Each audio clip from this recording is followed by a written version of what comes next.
tilawah. Ini. Mulai pahami isinya. Sampai kapan baca Quran gak ngerti isinya? Bahkan ada sindiran halus tapi tajam. Buka Quran surah 29 ayat 45. Allah menyindir lewat sholat, pakai utslu dari tilawah. Tilawah itu kan baca, pahami, amalkan. Kata Allah, utslu ma uhiya ilaika minal kitab wa aqtimis sholat. Sebelum engkau sholat, baca dulu, pahami dulu bacaan-bacaan sholat, bacaan-bacaan Quran, yang engkau akan bawa dalam sholatmu. Setelah paham baru sholat. Belajarnya begitu. Bukan berarti Anda sholat gak paham gak boleh, tidak. Maksudnya kalau ingin apa-apa. Tapi kalau Anda takbir, kata Nabi, kalau Anda sudah bertakbir, fayaqulu syaitanu udhkur kada udhkur kada. Maka setan mulai menunaikan tugasnya di situ. Mulai bermain dia. Ingat ini ya, ingat itu ya. Makanya jangan kaget ketika Anda mulai takbir, semua diingat. Allahu Akbar, status belum diupdate, media sosial belum dijawab, macam-macam, muncul semua. Bahkan ceramah saya pun ini nanti muncul di zuhur nih kalau nggak percaya. Allahu Akbar, ingat ya, kata Ustaz Adi, begitu kamu takbir, setan akan menggoda. Itu setan tuh. Setan itu. Nah caranya bagaimana memahami? Jadi begitu lisan mengucapkan Allahu Akbar, fikiran menerjemahkan Allah Maha Besar. Hati meresapi. Aku mengatakan Allah Engkau Maha Besar, tapi aku sering merasa besar dalam kehidupan. Sombong pada orang. Merasa diri yang paling hebat. Itu akan hadir kehusyuan dalam jiwa kita. Itulah tilawah.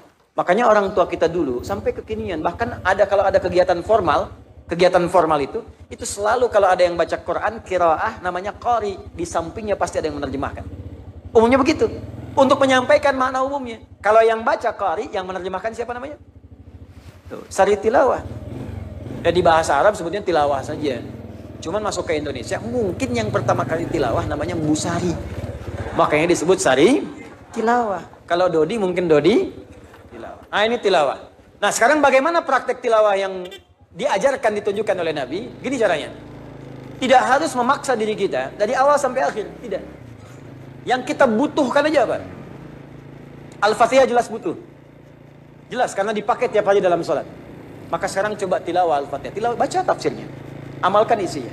Setelah itu, coba cek pekerjaan kita. Tuntutan aktivitas keseharian, apa yang kita kerjakan? Passionnya apa?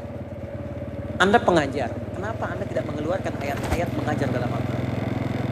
Ayat-ayat ilmu. Teman-teman yang kampus, yang kuliah, kenapa nggak keluarkan ayat-ayat ilmu? Pelajari bagaimana cara belajar yang efektif, cara mengingat, cara menghafal. Bahkan kalau Anda benar, Anda akan masuk golongan kelima. Manusia sekarang cuma 4. Cepat ingat, lambat lupa. 1. Agak jarang juga sekarang. Cepat ingat, cepat lupa. Banyak. Cepat ingat, teman-teman sekalian, maaf. Lambat ingat, lambat lupa. Ini lebih banyak. Yang keempat makin banyak. Cepat ingat, cepat lupa. Maaf, lambat ingat, cepat lupa. Ingatnya lambat.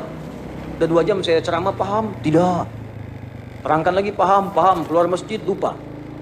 Lambat ingat, cepat lupa. Tapi yang ini melahirkan manusia kelima. Cepat ingat, sulit lupa. Jadi bukan mau ingat, mau lupa, susah. Dibacakan sekali hafal. Itu mau lupa, susah. Biasanya kan yang begitu utang. Ini ilmu. Jadi keluarkan. Coba ibu belakang, berapa lama ibu jadi ibu? Akhwat, kenapa nggak mengeluarkan ayat-ayat bimbingan jadi perempuan dalam Al-Quran? Apa tugas perempuan? Apa kewajibannya? Sehingga Anda mengerti kenapa saya mesti berhijab. Apa bedanya hijab dengan kerudung? Kenapa saya mengerjakan ini? Bagaimana kalau datang bulan tiba? Apa yang dikerjakan? Ada semuanya. Bagaimana mencari jodoh yang baik? Laki-laki yang baik, suami yang baik. Apa ciri-cirinya? Ada semua. Termasuk antum, ikhwan, ada semuanya. Jadi suami yang baik, ayah yang baik, ada semua. Pekerja ada seperti yang saya bacakan tadi. Kenapa kita tidak turunkan?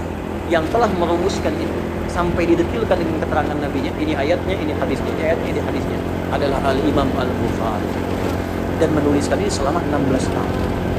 Cuman kitab ini sekarang tidak diaktualisasikan dalam bentuk pelajaran-pelajaran detail tematik, cuma jadi bacaan dan kajian saja.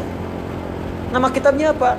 Al-Jami As-Sahih Al-Musnad Al-Mukhtasar min umuri Rasulillah sallallahu alaihi wasallam wa sunanihi wa ayyamihi. Itu nama kitabnya. Coba ulangi. Kepanjangan singkat Sahih Al-Bukhari. Itu kitab hadis Sahih Al-Bukhari. Itu nama lengkapnya tadi. Al-Jami, kitab ini komprehensif. Komprehensivitas. As-Sahih semua isinya benar. Al-Musnad saya teliti tersambung ke Nabi. Di semua yang disampaikan Al-Bukhari bukan pendapat sendiri. Ini keterangan tentang Quran, ini hadisnya. Misal, nomor hadis 4017 misalnya, ya. Maaf, 4179. Apa hadisnya? Khairukum man ta'allama al-Qur'ana wa 'allama. Khairukum man ta'allama al-Qur'ana wa 'allama. Saya teliti kata Al-Bukhari, ini dari mana ketemu dari Nabi? Ditemukan jalurnya. Saya menerima dari Hajjaj bin Minhal, Hajjaj bin Minhal menerima dari Syu'bah, Syu'bah menerima dari Alqamah bin Marthad, Alqamah bin Marthad menerima dari Sa'ad bin Ubaidah, Sa'ad bin Ubaidah menerima dari Uthman bin Affan dan Ali bin Abi Thalib dari Nabi sallallahu alaihi wasallam. Sampai diteliti ke situ. Saya pastikan semua dari Nabi. Min umuri Rasulullah sallallahu alaihi wasallam. Semua isi kitab saya ini, semua kegiatan Nabi SAW yang saya bisa rangkumkan. Wa sunanihi, dan sunnah-sunnah yang bisa kita ikuti, wa ayami, dan keseharian selama 24 jam. Disusun menjadi 97 pembahasan, 97 kitab. Setiap pembahasan ada ayat, ada hadis. Anda pelajar, buka kitab yang ketiga, Kitabul Ilmi. Di situ ada tuntunan cara belajar efektif seperti Nabi menunjukkan. Hasilnya Ali bin Abi Thalib, Abu Hurairah, dan ulama-ulama besar. Anda imannya turun naik, Ustaz. Kalau naik, semangat ibadah. Kalau turun, buka kitab kedua, Kitabul Iman. Anda siapa? Diplomat, birokrat, buka Kitabul Imarah. Anda perawat, dokter, Kitabul Marid. Ada semua, 97 kitab. Keluarkan, bikin kurikulum, Anda passionnya apa, keluarkan bimbingannya, terapkan. Demi Allah, kalau Anda kerjakan seperti ini, Anda rasakan sesuatu yang berbeda. Rasakan bedanya.